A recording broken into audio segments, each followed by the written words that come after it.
2 en punto y damos la bienvenida a 2 en punto, una edición más de República, donde las ideas y el poder se encuentran, transmitido todos los martes y jueves de 12 a 1 de la tarde por esta su casa Fénix 94.1 FM, el sonido infinito.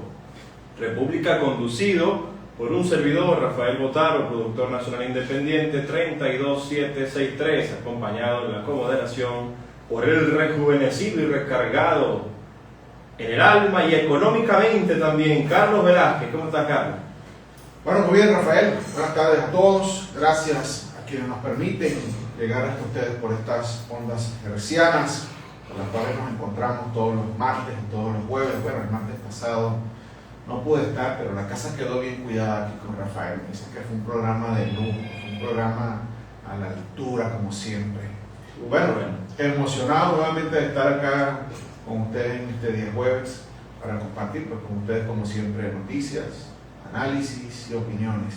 Como siempre, trabajando bajo la dirección general del profesor José Arias Vallés y en nuestros controles, María Eugenia Guzmán, que hoy está más atinada que nunca. Ah, bueno. Mira, entonces, 12 y 01 minutos, desde ya ponemos a disposición nuestros números de contacto: 0414-788-7435, 0414-788-7435. Recordar, estamos en vivo por nuestro poderoso streaming, la www.fenix941.com, fenix941.com, donde nos escuchan desde Argentina, España, Estados Unidos, Marte, Júpiter, galaxias cercanas, desde allí, todo, bueno, y nítido, de verdad que nítido, para que disfrute nuestro programa y toda la frecuencia de Fénix. También estamos en vivo por nuestro Instagram Live, @RafaelBotaro1, Rafael Botaro, B de Barcelona, doble T, el 1 es un número en Instagram. En TikTok estamos en vivo por @CarlosVelázquezBP. Velázquez con B pequeña, S, Z y BP al final, B pequeña de nuevo y la P de Pamplona, como dicen por allí. Bueno, programa interesante. Yo creo que, Carlos, el titular de ayer y hoy es que ayer hubo audiencia en el caso, en la Corte de Nueva York, en el caso de Maduro y Cilia. Nicolás Maduro y Cilia Flores. Creo que es la tercera audiencia que se da. Se nota, recuerden que eso es algo bien cerrado. Nótese que hay muy pocos periodistas que tienen acceso. Uno de ellos, al salir, bueno, echa el cuento, relata que encontró en la primera y segunda audiencia, esta es la tercera, efectivamente. En la primera audiencia notó un Maduro nervioso, retador. En la segunda audiencia, uno menos nervioso. Esa fue hace unos 2 meses, creo. Al final sí mostró un pequeño reto a la audiencia.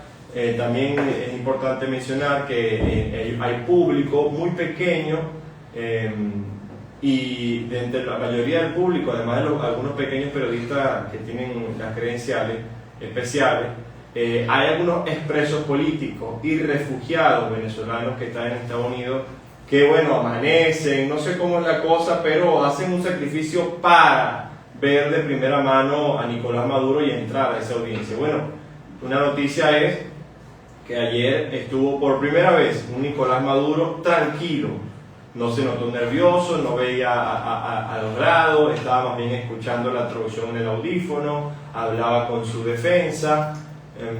Tranquilo, y a la salida saludó al público que estaba allí de la audiencia. Y la otra noticia es que se nota con menos peso aún. Desde la última audiencia, hace unos 2 meses para acá, el periodista menciona que habrá perdido entre unos 8 y 10, 12 kilos más de lo que ya había perdido. Yo creo que ya Maduro estará rozando los 40 kilos menos de peso, de acuerdo al balance que han hecho en estas 3 audiencias los periodistas. Carlos. Tremendo favor que le habrán hecho. En todo caso, bueno, ciertamente tercera presentación de Nicolás Maduro y de Cilia Flores en la Corte de Brooklyn. Apenas entre 13 y 15 minutos se estima que duró la presentación.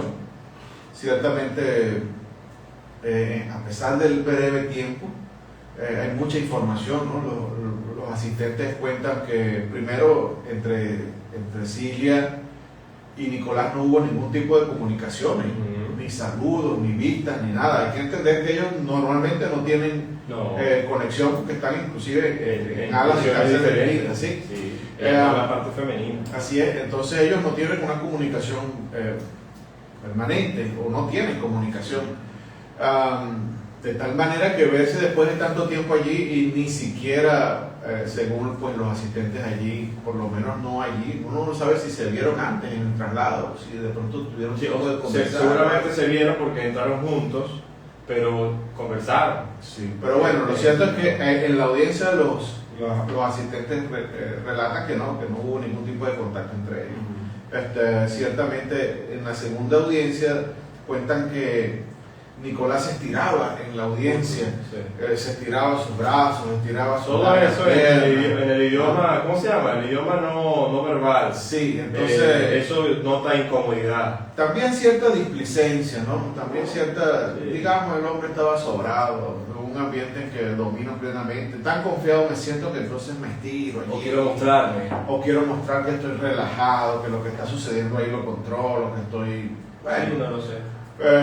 Muchas interpretaciones ciertamente. Lo cierto es que en esta oportunidad se describe un Nicolás Maduro mucho más sobrio, ¿no? Ya como que cayó en cuenta, un poco más aterrizado en su realidad. Sí, dicen que tiene más canas, ¿okay? El pelo mucho más blanco, que ciertamente está más delgado. Hubo una persona, un caricaturista que dijo, está derrotado, luce más derrotado. Bueno, dije yo, me parece avesada la apreciación, pero... En beneficio de la duda, la persona que es obesa, luego cara de casa se le denota una facción... No, pero además el tema con dicen que él entró, saludó muy parcamente, sí, y igualmente se despidió así. Sobre su abogado, por cierto, Larry Pollack, dice que cuando se refirió, se abre la audiencia, saludó al juez y lo saludó como abogado del presidente Nicolás Maduro. Y, o sea, yo soy Larry Pollack, abogado del presidente Nicolás Maduro. El abogado de Cilia simplemente dijo, yo soy abogado de la señora Cilia Flores. Punto. Y el juez simplemente les dijo, bienvenido, buenos días. Avancemos. Correcto. Punto. Bueno, eso es noticia también porque pareciera que el arma poderosa o el fundamento poderoso de la defensa sigue hablando de legitimidad. La inmunidad. De inmunidad. Y de, bueno, en definitiva, legitimidad de Nicolás Maduro como presidente en ejercicio, que fue secuestrado siendo presidente en ejercicio y Estados Unidos dice que no lo reconoce desde el año 2021, creo. Sí. Que no lo reconoce como presidente de Venezuela. Fíjense que hasta el día de ayer, pues la presentación, y supe el número por la declaración que es importante, Carlos, disculpa, porque no es que no lo reconoce el Ejecutivo, Trump o quien haya estado, es que no lo reconoce en general el país, no, el Estado no lo reconoce como presidente. Claro. Entonces, corría el día 200, el día de ayer, 200 desde la detención. Wow. Esto en razón de un like que publicó, de un mensaje que publicó en redes sociales Nicolás Maduro Guerra. Ah, sí, muy bien. Y entonces dijo, bueno, 200 días y tal y qué sé yo. Y agradezco las gestiones que ha hecho diplomáticas Delcy Rodríguez. Claro. Ahora, yo vi eso y me pregunto, ¿qué gestiones?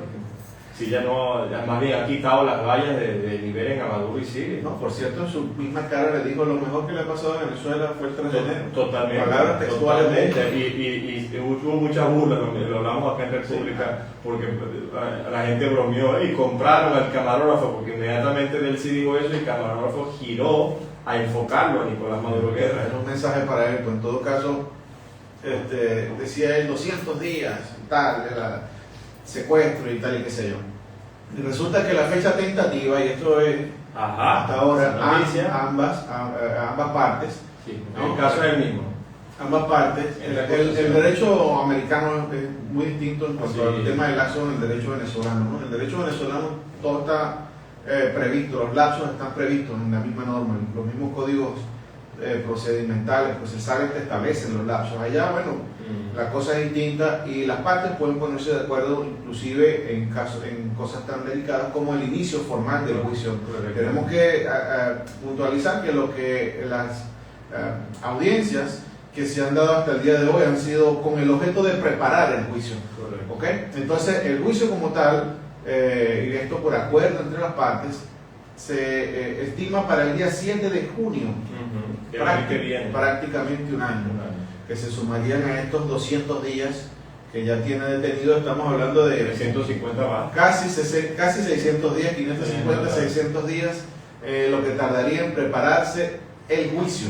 Sí. Y esto hay que ver ahora lo que pueda tardar el juicio, que hay una ingente cantidad de pruebas documentales, testimoniales. Por cierto, dentro de los testimonios, esto es interesante, uno de los testigos estrellas claves de este asunto es el Pollo Carvajal. Su sentencia en el juicio, ya el juicio de él se terminó, pero su sentencia, la audiencia para dictar la sentencia se ha ido posponiendo. ¿Okay? Cada vez que ha correspondido dictar sentencia, esta se ha pospuesto. ¿Y se ha pospuesto por qué? Porque sigue dando información. Sencillamente porque hay una negociación jurídica que se está haciendo allí. Pues en la medida en que tú me brindes más información, en la medida en que tú colabores más a esclarecer todas las tramas criminales que se desprendan del proceso venezolano, de los distintos imputados, correcto, entonces tu sentencia va a ir disminuyendo. Al menos eso es así. Y ayer, en otro caso, en otra audiencia, porque es otro caso separado, Alex Saab, en su primera audiencia, se declara, o presentación del caso sería, porque es que ya se declaró ayer como no culpable. Claro, pero en la presentación. Claro, fíjense, hay una diferencia, ¿no? La primera audiencia de Nicolás Maduro y de Cilia Flores tuvo por objeto determinar con qué actitud llegaban ellos al juicio. Esto es, o me declaro culpable o me declaro inocente. Me declaro culpable, pasamos directamente al juzgamiento, al establecimiento de la pena. Me declaro inocente, bueno, o inocente, me declaro no culpable, entonces ahora se da todo el proceso que hemos visto. Correcto. En el caso de Saab, se tenía ya prevista una audiencia para establecer esto. Y él, por vía de sus abogados, consigna un escrito directo al expediente en el cual dice: mi condición es no culpable y la estoy declarando desde ahora. Por esa razón, al él declararse no culpable, se abre inmediatamente el juicio, pero la audiencia que se tenía prevista para que se diera esa circunstancia queda suspendida porque ya él estableció eso dentro del expediente. Entonces, esa audiencia quedará para las audiencias sucesivas, que son las audiencias preparativas de pruebas y de todo lo demás que haya que evacuar, mociones que se presenten a favor, en contra, todo lo que haya allí adicional. Sí. Es lo que viene en el caso de él. Por cierto, también es noticia que el presidente, o aquí el Estado norteamericano, ha emitido una suerte de digamos, medida, ¿no? Prohibitoria de que Delcy Rodríguez sea juzgada dentro de los juicios que se están dando ahorita, en particular con el juicio de Alex Saab, porque ella estaría en todo caso vinculada a esa trama. Correctamente. Entonces toda la corrupción, toda la investigación que se vino haciendo al respecto, bueno, ha quedado absolutamente detenida. Su responsabilidad, la que pudiera establecerse, si tuviera responsabilidad penal, responsabilidad criminal en esos asuntos, bueno, ha quedado suspendida. Así es. En República usted se da festín, porque usted tiene el análisis legal y jurídico de Carlos Velázquez y el análisis, digamos, médico de Rafael Botán. Así es. Tu análisis, Carlos, ante esto, un intercambio, ¿ah? No, y es muy interesante porque, ¿en razón de qué? Aquí empieza la colaboración. Ok, aquí empezamos entonces. En razón de que si hay cantidad de elementos, pruebas que permiten demostrar, que permiten, digamos, de alguna forma determinar que hay la vinculación de la encargada con pruebas por demás. Claro, y con este tipo de cosas, en razón de que el régimen norteamericano dice: un momentico, lo que hay allí respecto de la señora, usted me lo aparta y me la deja ya tranquila y no me la imputa y me le quita todo de encima. Ajá. Debe sonar unos grillos por ahí. Entonces, tenemos unos grillos. Entonces ha habido una cantidad de lucubraciones al respecto. Y hay gente que desembarazadamente dice: chico, eso es sencillo. El acuerdo lo hubo muchísimo antes del 3 de enero y ella lo entregó. Y por ahí ha empezado el asunto, ¿no? Sí. Y posterior al 3 de enero, pues vemos todo lo que ella ha entregado al gobierno americano. Entonces, siendo ella tan buena colaboradora, tan buena empleada de Trump, se atreven algunos a señalar, bueno, no es raro que este tipo de cosas sucedan. Lo que sí es cierto es que hay un nivel hay un nivel en la justicia norteamericana en que pueden llevarse a cabo este tipo de negociaciones y de limitaciones, y es interesante. Nuestros derechos no permiten. Y entiendo el Ejecutivo tiene la oportunidad de entrar vía decreto a. Bueno, es lo que ha sucedido aquí. Antes de que. Porque una vez que tú estás aquí sentenciado, el presidente de la República puede. ¿Cómo se llama? Darte una. Oye, se me va el término. Lo que le aplicaron a Chávez Frías. Indulto. El indulto. Viste, Rafael, que también eres abogado. Claro que éramos un rábula adelantado. Entonces, fíjate, una vez aquí el presidente pudiera intervenir allí. Bueno, ya fue sentenciado, listo, te indulto. Ok, otra vía puede ser, digamos, una amnistía. Joe Biden, el presidente americano, en su último decreto antes de salir, indultó a su hermano. A su hijo también le prohibió, y a su hijo le quitó de acusaciones. Entonces, fíjate, un decreto. En nuestro derecho eso no se puede. Aquí el presidente no te puede parar una investigación. Bueno, el presidente Trump en el primer gobierno, ¿cuántas veces no firmó por decreto aguantar el juicio contra Citgo? Para darle tiempo a eso. Claro, pero ahí es distinto porque ahí lo que se evitaba era la ejecución de medidas, y eso sí puede, bueno, él puede hacerlo, claro. Pero yo indudablemente tengo que hacer el paralelismo entre un sistema jurídico y el otro. Entonces, en el nuestro eso no pudiera. Un presidente aquí, les estoy hablando de lo que establece la ley, no les estoy hablando de un telefonazo. Exactamente. No les estoy hablando de un telefonazo, por supuesto. Aquí, sobre todo en los últimos años, el presidente llama a un juzgado y condénalo, llama a un juzgado y suéltalo y punto. No, y el que está en ejercicio está en el juicio y el juez le dice, momentico, estoy esperando una llamada. Sí, así de simple. Y en la llamada pues le dice, bueno, yo lo vi, imagínate, y no recientemente, en el año 2017, yo era dirigente estudiantil y lo vi cantidad de veces, juicios de presentación de hermanos estudiantes que salían ellos a la 1 o 2 de la mañana o no se daba el juicio, la juez esperando una llamada. Sí, eso sí. De las 4, 5, 6 de las 4, 5, 6 horas esperando una llamada. Eso infortunadamente es el pan nuestro de cada día. Pues aquí los jueces no son jueces, aquí los jueces son 2017, hace 9 años. Simples tramitadores, simples gestores. Un juez es un gestor, un fiscal es un gestor de la orden de uno de más arriba. En teoría, un juez debe decidir conforme a la ley, la sana crítica, sus máximas experiencias, eso no existe. Aquí un juez decide de conformidad con la línea que le dicten, punto. Bueno, y con esto vamos pasando más o menos al siguiente tema, que ya lo hablamos el martes. Dada esta realidad, Carlos, ¿tienes fe de que con el nuevo Tribunal Supremo de Justicia que salga de esta negociación, eso comience a limpiarse, ese proceder? Bueno, fíjate, 1 de agosto. El 1 de agosto inicia un proceso en el que, digamos... Pero porque, escuchar tu opinión, porque el martes no estuviste, la compartida. Buena parte de los venezolanos tienen altísimas expectativas. Yo creo que falta conocimiento. Falta conocimiento claro, porque... He visto las televisoras Televen y Venevisión que poquito a poco han comenzado a abrirse después entre género, hablando un poco de esto. Pero es que nadie sabe realmente lo que va a pasar allí. A este punto, hoy es 23, ¿no? Y apenas estamos a una semana del 1 de agosto y no sabemos quiénes componen las respectivas delegaciones que se van a reunir. Bueno, de esta parte, de la parte unitaria, digamos, opositora, se saben son 6 nombres. Sí, pero faltan 4. Entiendo que todavía son presuntos. No ha habido un comunicado oficial. Eso sí estaría ya listo. Bueno, lo dicho por Dinora Figuera. Ok, pero tiene que haber un comunicado oficial. Y por la parte de los oficialistas, no se sabe. No sabemos absolutamente nada. Respecto de los temas que se van a tratar, solo tenemos una entrevista que ofreció Dinora Figuera, en la cual dice que bueno, se van a tratar temas inherentes al CNE y al TSJ. Es todo. O sea, ante ese nivel de ostracismo que hay allí, uno lo que le queda es suponer hasta ahora de qué se trata la reunión, de qué va. Y tú sabes, chismes de pasillo que se cuelan, que uno puede ir teniendo de alguna forma conocimiento de eso, pero la verdad es que no hay una estructura oficial que te permita decir, nos vamos a reunir este grupo y los temas que vamos a tratar son estos, punto. Sí, bueno, no, yo creo que Jorge Rodríguez apela a lo que siempre han apelado ellos, allí no dar muchas luces, dejar eso abierto.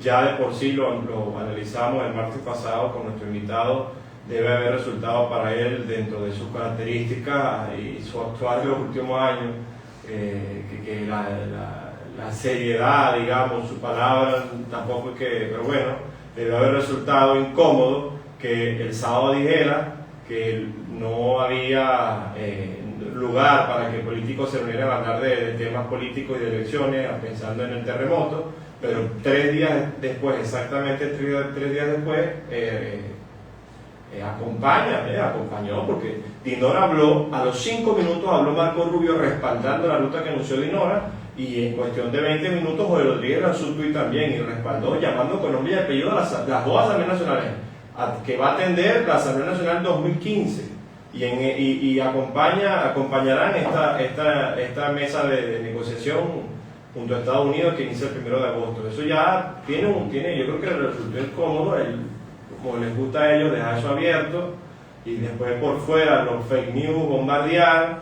Hablamos de eso el martes también. Es noticia, avance desde el martes para acá, que Marco Rubio ayer, el secretario de Estado de Estados Unidos, habla y textualmente dice, abro comillas, ya lo hemos expresado, a partir del 1 de agosto convocaremos a todos los sectores democráticos a participar y aportar propuestas para enriquecer la hoja de ruta. La hoja de ruta se refiere a los 3 pasos que ha hecho Estados Unidos: estabilización, recuperación económica y transición con elecciones. Y la noticia es que él dice, María Corina Machado es muy importante en este proceso, coincidimos que será parte fundamental de él.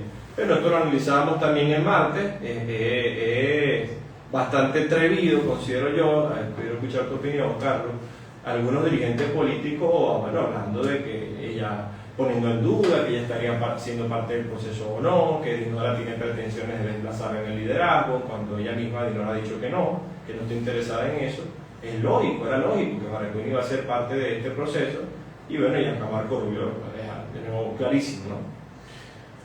Si recuerdas la primera vez que vino Dinora y empezó a hablarse de todo esto, se anunció inicialmente que la comisión era de apenas 4 o 5 personas, porque se hacía referencia únicamente al tema de la comisión delegada de la Asamblea de 2015.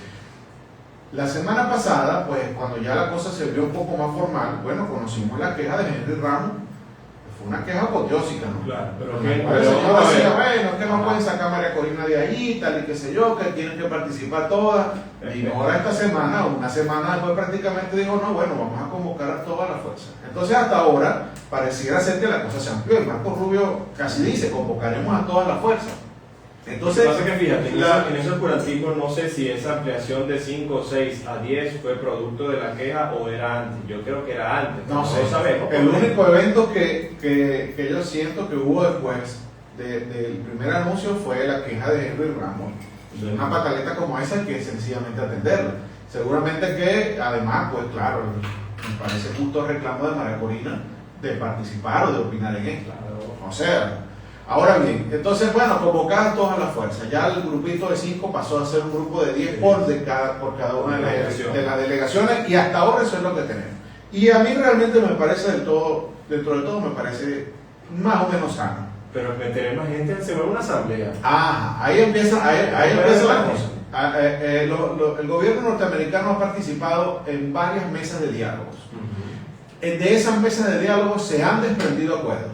Sí. Y esos acuerdos fueron la mayoría incumplidos. Correctamente. Ahora, claro, post 3 de enero hay que analizar nuevamente, si se quiere, esto se está constituyendo como una mesa de diálogo. Es decir, sí, va a participar una delegación del gobierno, va a participar una delegación de la oposición y nuevamente va a mediar allí. Pero fíjate, yo creo que es interesante. Una delegación de los Estados Unidos. Yo creo que en esta negociación y diálogo especialísimo, negociación, diálogo, póngale el nombre que usted quiera, parece que diálogo se satanizó mucho, pero al final es lo mismo. Bueno. Pero yo creo que en esta especialísima no va a ser veedor de Estados Unidos, va a ser parte. Claro, ellos van a ser parte, va a estar sentado en esa mesa también, en cada una de esas discusiones. Claro, y yo creo además, yo comparto esa visión tuya y yo voy un poco más allá. Eso es lo que da fe. Después del 3 de enero, el gobierno se vio forzado a hacer un cambio en el Ministerio Público. y se vio forzado a hacer un cambio en las políticas de todo tipo. En la Defensoría del Pueblo. Sí. Fueron dos cambios puntuales en dos organismos sumamente importantes. Cambio de parlamento, la orientación del gobierno. Claro, ok, pero volviendo al cambio de estas dos instituciones. Cambiaron a Tarek William Saab, pero ponen a Larry Dabón, que no es ningún fiscal, ningún fiscal general, digamos, apartidista, ni mucho menos. Claro. Sigue siendo un agente completo del gobierno. Sí. Y en la Defensoría del Pueblo ponen a la señora Iglé Lobato, Sí. otro agente del gobierno. O sea, aquí no hubo de verdad la selección de una persona idónea para ese cargo, es decir, que no tuviera vinculación partidista, que no tuviera, digamos, intereses. Ellos son parte del gobierno nacional, todos siempre lo vimos, lo entendimos así. De alguna forma, esos nombramientos fueron un fraude para la solicitud del gobierno americano. Bueno, por alguna razón el gobierno americano los permitió, por alguna razón los permitió. Supongo que entendieron que dirigir el Ministerio Público habla del Ministerio Público, habla de Defensoría del Pueblo, pero si vamos a los hechos, ya no hay nuevos presos políticos del 3 de Muy bien, pero se han liberado 900. Muy bien, pero el Ministerio Público sigue siendo el mismo. ¿No crees tú que ahí ha Pero cambiado? igual. Siguen siendo los mismos fiscales, siguen siendo lo mismo. Esto es, estar en Venezuela, Rafael, es como estar dentro de una jaula atrapado con un perro bravo. Es posible que el perro cansado, harto de comida, de pronto no te muerda, pero en el momento que te quiere morder, te muerde y punto. No, entonces sabes que está el perro ahí, entonces no te acerca. Claro. Entonces, ahora, con esos dos ejemplos anteriores, pasamos al nombramiento de un nuevo TSJ, que ellos estaban abordándolo por sí mismos. Correcto. ¿Okay? Que adelantaron todo un mecanismo por sí Sí. mismos, y que si no hubiese habido o si no hubiera esta intervención, seguramente iba a terminar en el nombramiento de 8 magistrados nuevos, todos afectos al gobierno, y además el incremento de 15 magistrados más, todos afectos al gobierno también. ¿De qué nos iba a servir eso a los efectos de reconstruir la paz, la libertad y la democracia que queremos? No nos iba a servir de nada. No nos iba a servir de nada. Iba a seguir siendo un TSJ politizado, listo para defender los intereses del gobierno nacional. Eso es todo lo que íbamos a constituir ahí. Bueno, yo creo que los americanos entendieron que ya los dos primeros cambios habían sido fraudulentos y que no podían permitir un cambio fraudulento en el CNE, en el TSJ. Y que tampoco pueden permitirlo en el CNE. Yo creo que los americanos son muy pragmáticos, ¿no? Y dicen, bueno, vamos a dar unas cositas, eso no me perturba el día de mañana para la consolidación de un cambio democrático, pero el TCJ sí lo hace. ¿Y el CNE? Desde luego, el CNE es el que cuenta los votos, el TCJ es el que al final respalda el resultado de la elección o lo sabotea como ya lo ha hecho. Tú necesitas un CNE que mañana dé un número y le diga a los venezolanos, esto fue lo que sucedió. Y le diga a los empresarios internacionales, esto fue lo que sucedió. Y le diga a la Fuerza Armada, esto fue lo que sucedió. Y le diga a los gobiernos de todo el mundo, esto fue lo que sucedió, y nadie tenga lugar a dudas. Y nadie tenga lugar a dudas. No, y si se presenta, porque puede presentarse una revisión, cualquier candidato en su justo derecho de poder denunciar lo que quiera de un proceso, bueno, que el TSJ imparcial, un TSJ serio, honesto, sea capaz de hacer una evaluación jurídica como debe hacerse y determinar también si hubo o no hubo ese evento, con claridad, sin lugar a dudas.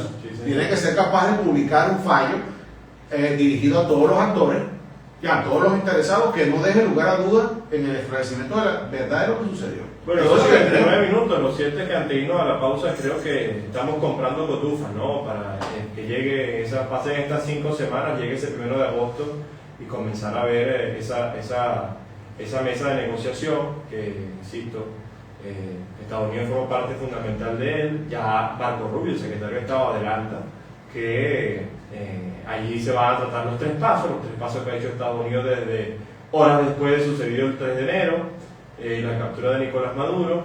Yo creo que yo y la ciudadanía tenemos razones para estar bastante esperanzados y que muy pronto tengamos un nuevo CNE y un nuevo TSJ que, oye, por fin convoque elecciones, ¿no? Vamos a leer un mensajito de texto que nos llega al 0414-788-7435. y dice: buenas tardes, Dios los bendiga, para hacer un llamado a la alcaldesa y el gobernador. La vía de Caibo y Panamayal está mala. ¿Qué hacen los consejos comunales y el de la VC? Ellos no hacen nada por el pueblo. Un llamado a la alcaldesa de Barcelona, Sofía Herrera. Los módulos no hay para hacer electrocardiograma. El de Caibo hay el aparato, pero no hay papel. Atención allí. 12:30 minutos, vamos a nuestra pausa musical y volvemos con más de República. 12:33 minutos, volvemos con más de República. Miren, fíjense. Hablamos antes del corte,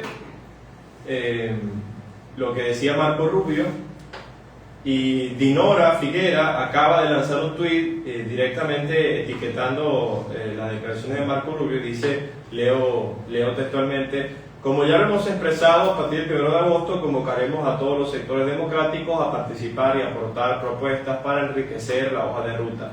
María Corina Machado es muy importante en este proceso. Coincidimos con el secretario Rubio. La reconciliación nacional exige amplitud, representación y participación para avanzar hacia la transición electoral pacífica y democrática que quiere el país. Bueno, más claro que el agua. Excelente. Un proceso como esto necesita políticos. La base política es vital para que un proceso como esto, porque es reflejo de la base social. Y al mismo tiempo también necesita un acompañamiento técnico importante, ¿no? La política tiene una dimensión técnica que tiene que ver con la gestión, con la organización del Estado, con la organización del gobierno. Y ese trabajo técnico también es vital para que un proceso como este pueda avanzar.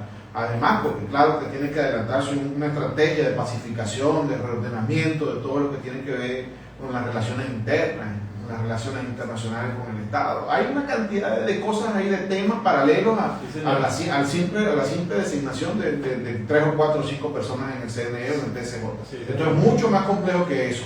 Exige mucho más que simples actores políticos allí sentados, ¿no? De alguna forma naturalmente pendientes de ver cómo pueden, tú sabes, colocar un amigo en el CNE, colocar un amigo en el TSJ.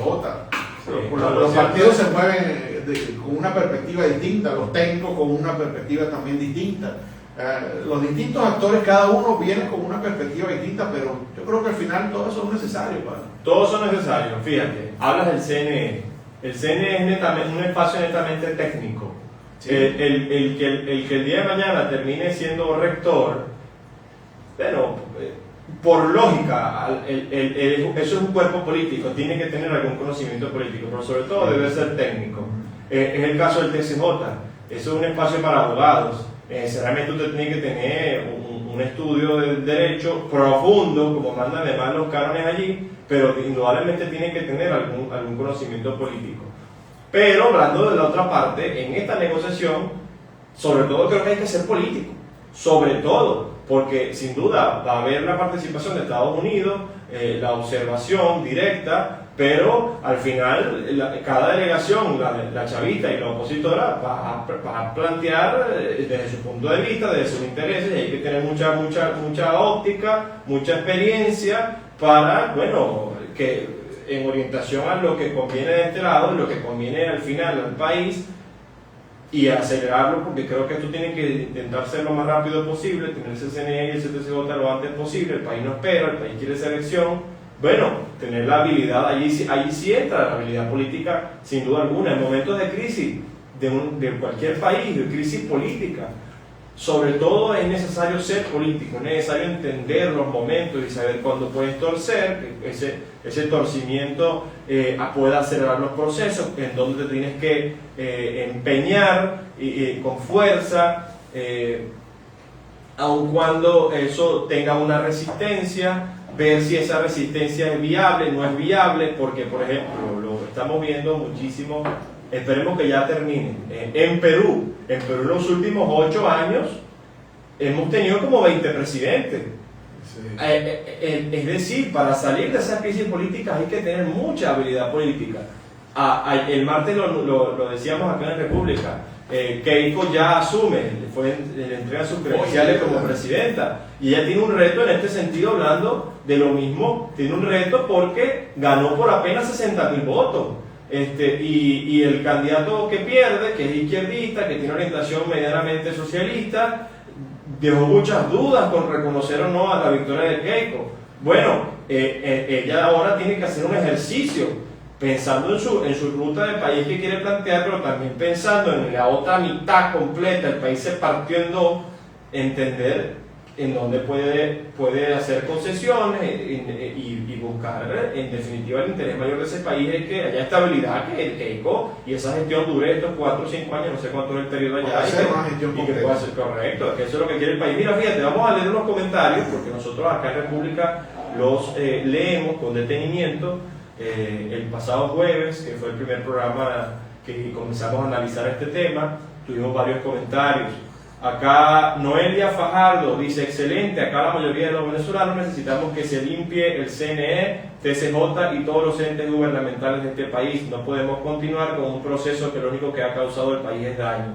Conopoima Elías dice: es necesario que tanto el CNE como el TCJ estén integrados por personas que entiendan que es necesario que los venezolanos y especialmente los electores confíen en que se respetará la voluntad que ellos tienen o que ellos tengan a bien expresar. Manuel Renaud, fíjense, interesante lo que dice: estamos bajo la tutela norteamericana y bajo este hecho estamos obviando la constante violación a la Constitución Nacional. Dinora Figuera debe ajustar su actuación respetando las leyes internas y lo más inmediato que favorezca al país y el restablecimiento de la democracia. ¿Qué tú opinas de ese comentario, Tom? Mira, estamos obviando la constante violación a la Constitución. ¿Desde cuándo no se viola la Constitución? Bueno, el hecho de que el gobierno viole la Constitución no quiere decir que todos la vamos a violar, ¿no? Eso es el cumplimiento de la ley es un compromiso individual. Pero más allá de eso, Dinora es un actor sobrevenido, si se quiere, ¿no? Es un actor que estaba, digamos, de alguna forma engavetado por allá afuera, tranquila, en el exterior, y hasta ahora su gestión viene siendo simplemente la de articular. Correcto. Allí lo que está viendo es una articulación. Entonces señalar que la gestión que se está haciendo allí con esta reunión que va a haber, con este diálogo que se va a establecer, viola o no viola la Constitución, no le veo eso. De justicia política. Bueno, siempre hay un actor que no cumple la Constitución. Claro, hay un sector en el país que sigue insistiendo en el tema de la prórroga, en el tema de la encargaduría de la presidencia de la República. Venezuela está en un proceso difícil desde el punto de vista político, desde el punto de vista social. Son más de 20 y pico de años que arrastramos de un desbaratamiento institucional completo. Entonces, esto no es un tema que pueda resolverse como una decisión judicial, olvídense de eso. Yo soy abogado y también soy político y entiendo de ambos mundos y sé lo que les estoy diciendo. Entonces, esto no es un tema de que un señor se va a sentar en un escritorio, va a redactar una bonita sentencia, la va a firmar y el país se arregló. Eso es ojalá sea fácil. Ojalá y fuese así. Para ejecutar una sentencia en un tribunal promedio ahorita, estoy hablando de un tribunal promedio, un tribunal de municipio cualquiera, en este momento es un rollo de proporciones catastróficas. No te imaginas la cantidad de sentencias que hay por ahí esperando que un juez quiera, que alguien autorice, Les estoy hablando de pronto un trabajador. Yo tengo causas de ese tipo, causas sentenciadas, esperando simplemente por ejecutar, y el tribunal no ejecuta porque no hay permiso, porque las condiciones no están dadas, por mil cosas. Tiene uno que está peleando, tiene uno que está en esos tribunales inventándose y peleando y metiendo escritos. No, y eso es de simples mortales, imagínate un caso como este. El que crea de verdad que esto, que TCJ publique una sentencia y listo, se resuelve todo, no está ni siquiera en esta realidad, está en otro mundo. Mira, hablando de otro tema, 12:42, cambia el digital. Bueno, en la madrugada recibimos una suerte de noticia esperanzadora. Después de 29 días habría vida debajo de uno de los escombros de un edificio OPP allí en La Guaira. OPP 26. Bueno, se está que sí, que no. Sí. Acá tengo imágenes. Desde las 3 de la mañana se ha estado trabajando. Pero no es una fuente que puedo confirmar. No sé si este es el caso. Estarían retirando a unos sobrevivientes. Fíjate, te puedo adelantar parte del cuento. A las 3 de la mañana empezó este movimiento por unos supuestos arañazos y golpes que hubo en las ruinas del OPP 26. A partir de ese momento se activó un protocolo de búsqueda, ¿no? De tratar de rescatar a estas personas. Bueno, se llegó hasta las 6 de la mañana y no hubo forma ni posibilidad de conseguirlos. Luego a esa hora se hizo un nuevo rastreo en silencio, no dieron resultados la búsqueda de vida y parte de los grupos de salvamento se retiraron del lugar, quedó la familia. Como a las 8 de la mañana parece ser que hubo nuevamente otro vestigio de vida. Y en fin, ha habido a esta hora ya informaciones contradictorias, pero sigue habiendo allí la posibilidad, la esperanza. Se habla de una joven adolescente y un adulto joven, un hombre de unos 20 y tantos años, es lo que se ha establecido. ¿Cómo lograron establecer o establecer al menos esa presunción de que tenían esas edades? No sé, hay dudas. Lo cierto es que pareciera que todavía después de 29 días, hay la posibilidad de que alguien todavía conserve vida allí y pueda ser rescatado. Bueno, esperemos que sea así, pues. Lo cierto es que han pasado 29 días y se sigue notando, la improvisación, la falta de presencia del Estado venezolano.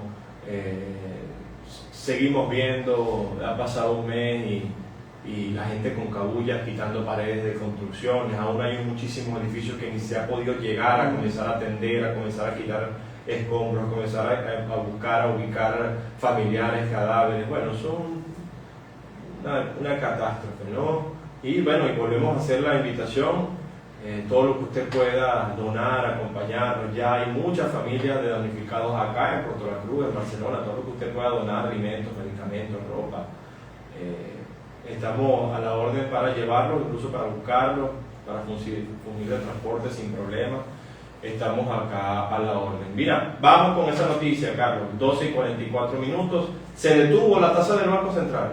Bueno, se detuvo el dólar, se estabiliza. Del día 21 para el 22 subió solo 15 céntimos y de ayer para hoy subió solo 10 céntimos. Ay, Dios mío, esto es una noticia gigante, especial. Sí, yo creo que no ha cesado la inyección de dólares a la economía.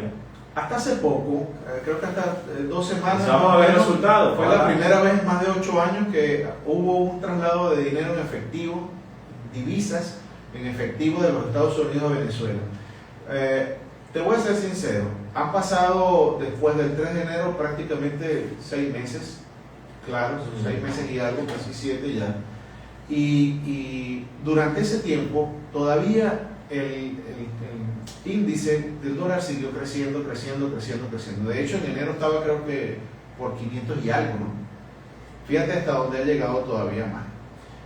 Yo pensé, y esto hasta ahora, ojalá, hoy estamos viendo la posibilidad de que al menos se detenga este cambio. Y la brecha con la tasa Binance también. De hecho, muy pequeña. La tasa euro que publica el BCB está por encima de la tasa del Binance. Que mucha gente, muchos comerciantes usan la tasa euro, claro, una vía legal para intentar parecer. Entonces, fíjate, está por encima del Binance y el Binance sí bajó. Y el Binance bajó. Sí. ¿Ok? Entonces, esto puede ser, yo tengo fe. Yo desde el 3 de enero decía rápido, yo pensé que iba a ser un proceso más rápido, yo también, lo confieso. Sí. Pero yo creo que esto es absolutamente normal. Primero, está entrando mucho más dinero del que estábamos produciendo antes del 3 de enero. Correcto. Y también, claro, se ha generado un ambiente de seguridad jurídica. La economía es confianza. Sí, la economía es confianza. Entonces ha habido un poco más de seguridad jurídica y de seguridad política después del 3 de enero. Y eso, claro, ha hecho que la presión por la adquisición de divisas baje.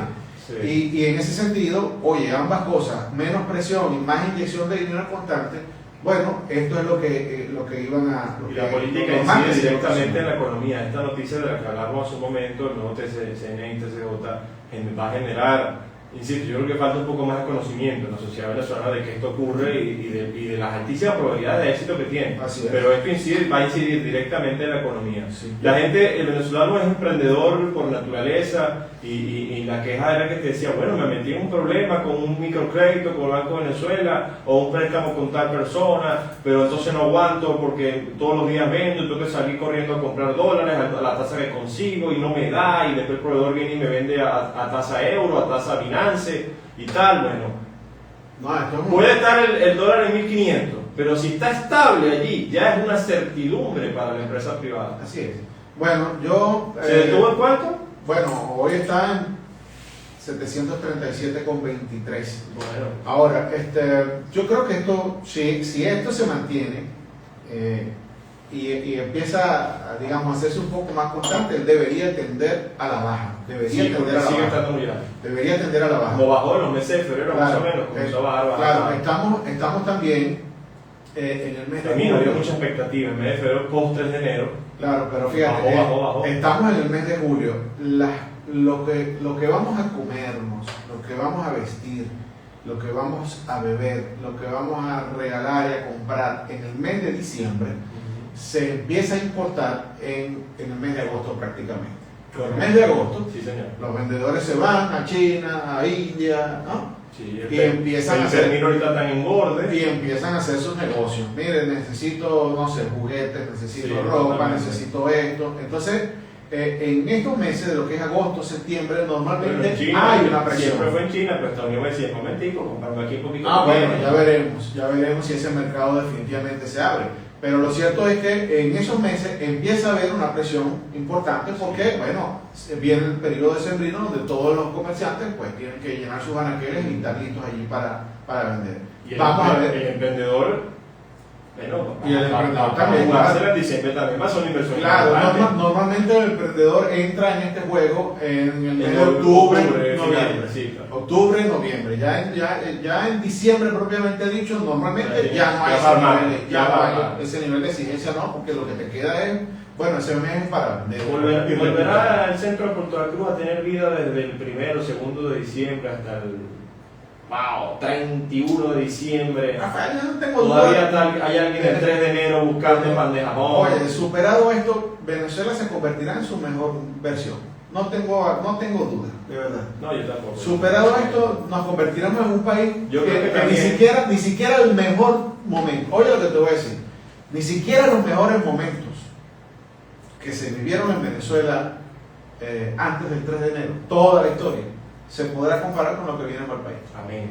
Nosotros no podemos decir, no, mira cómo estamos ahorita, antes estábamos mejor, no, ese antes se acabó. Ese antes fue hace 30 Ni en años. época de bonanza, no. Hace 20. Nada de eso va a ser referente para lo que viene a Venezuela en el momento en que nosotros logremos abrir las compuertas de la El libertad y la centro de democracia. Puerto La Cruz, el Boulevard de Barcelona, era una fiesta.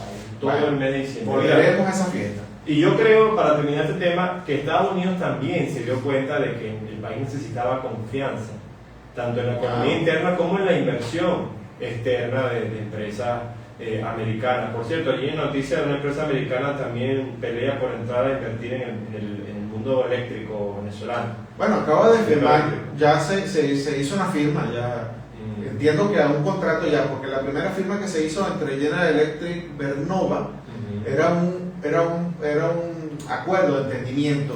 Correcto. Pero creo que ya evolucionó a un contrato por un asunto que todavía no es, creo que se está hablando de 450 megavatios, algo así, ya hay un contrato ya andando. Todo eso es bueno. Claro, todo eso viene, o sea. Bueno, 12:51. Bueno, lamentablemente tenemos un avance noticioso con el tema de La Guaira. El periodista Román Camacho, que no ha dejado de estar allá, dice: ha sido una larga noche y mañana. Responsablemente hay que decir que los equipos de rescate internacional y nacionales se retiraron de la OP-26 y no hallaron señales de vida. Desde las 6 de la mañana solo quedan familiares y voluntarios que se encuentran en la zona. Durante toda la madrugada continuaron llamando, esperando una respuesta y no hubo señales de vida. Hasta el momento es un falso positivo. Allí los equipos de rescate, sobre todo mexicanos, que se mantienen en La Guaira, dicen que, bueno, que ellos concluyen que seguramente fue un gato o una rata en lo que hizo el sonido. Los radares detectaron calor, 30 grados de calor, grados centígrados, pero bueno, ellos concluyen que ellos de verdad hicieron sus conclusiones rápido, tienen una experiencia en estos desastres. Dicen que, bueno, que lamentablemente eso es un cuerpo en descomposición más que un cuerpo aún con vida, ¿no? Para que un cuerpo con vida se mantenga en un estado de shock, en estado de coma, en 30 grados es muy bajo, es una temperatura muy baja, es una hipotermia muy baja, puede estar en 35 a 34 todavía con alguna vida, pero el 30 es muy frío, está muy fría para que esté con vida. Bueno, concluyen que lamentablemente es un cuerpo en descomposición. Tendríamos un falso positivo. Es que es muy difícil, 29 días después aún Sí. tendría que contar la suerte de esa persona de, en el medio del derrumbe, además de estar físicamente, tener acceso a algún alimento no perecedero, a algo. No, porque no solo con 29 días usted se mantiene con agua, necesita comer algo. Sí. Oye, Rafael, no sé si hiciste comentario en el programa anterior, Ajá. pero esta semana también fue noticia la liberación por parte del presidente Trump y la CIA de documentos, Sí, como de la clasificados documentos en los cuales hablan de que El fraude. Chávez pudo haber manipulado alrededor de 1.5 millones de votos Sí. para ganar sus elecciones.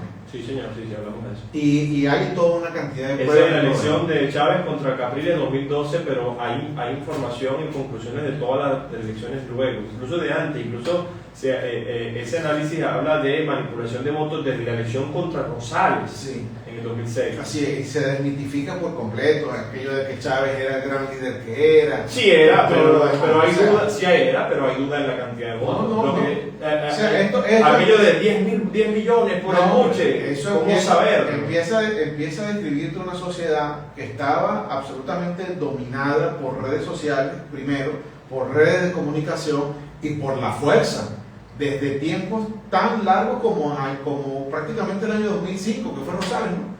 2006. 2005 fue la Asamblea Nacional que no participó en la Fíjate, sesión. desde esa época estamos hablando de una sociedad ya 20 dominada, años. ya ahí había un esquema de dominación, te domino por la Bueno, es que el fuerza. país fue un antes y después del golpe de. Yo te puedo garantizar, 2002, bueno, 2002, yo 2002. yo no tengo dudas que a partir de ese año ya 2006 que empezó toda esta manipulación, todo el estamento del gobierno sabía esto.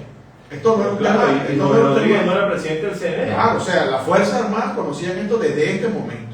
Desde este Que momento. Rodríguez sale directamente nombrado en esa investigación. Claro. En esos hallazgos. Él era presidente del CNE, pues era quien contrataba a todas las empresas y todo eso. Bueno, O sea, 54, es- sí. Esto desmitifica por completo todo el tema de que Chávez era un super líder y un extraterrestre sobrevenido. No, era Bueno, un fraude. reivindicaremos ese liderazgo en las próximas elecciones. Absolutamente un fraude perpetuado. 12:55 minutos, última noticia. Canciller de Irán dice, abro comillas, no somos Venezuela, donde si te llevas a una persona los demás se asustan y se rinden. Reafirma con esta declaración que no renunciarán a su programa nuclear. Bueno, la necedad de Irán pica y extiende en este conflicto con Estados Unidos. Estados Unidos dijo, por cada buque en el estrecho de Hormuz que Irán bombardee, nosotros bombardearemos una central eléctrica en Teherán, incluso en la capital de Irán. 12:55 minutos, nos toca iniciar lamentablemente la conclusión. ¿Sabes que Ajá. hay una montaña que se descubrió que tiene una cantidad de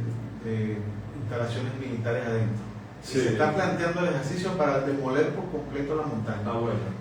La bomba no nuclear más grande que tiene Estados Unidos no le haría nada a la montaña, es una bestialidad. Tienen que utilizar una bomba táctica nuclear. ¿Qué tal? Bueno, Bueno, 12:56 minutos.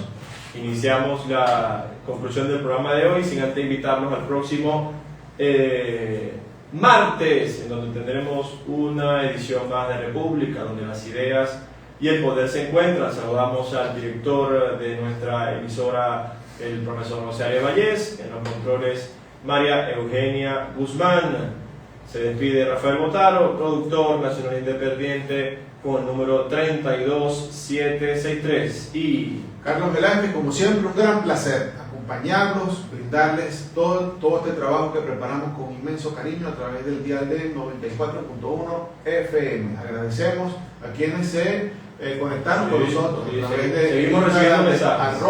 @Rafael Botaro 1 y por el TikTok de @Carlos Velázquez PP. Para todos ustedes, muchas gracias. sí, señor, saludos a todos, gracias. Recordar que todos estamos en @República Programa en Instagram, República con K, como rebelde, República es con K, y @República Programa en YouTube. Ya tiene disponible el programa del pasado martes, todos los que hemos ya realizado, y este lo tendrá en un ratito nada más para que lo disfruten, no solamente oírlo, sino el audio, la visual también. 12:57 minutos. Chao, chao. Buen provecho. Feliz fin de Nos vemos semana. el próximo martes.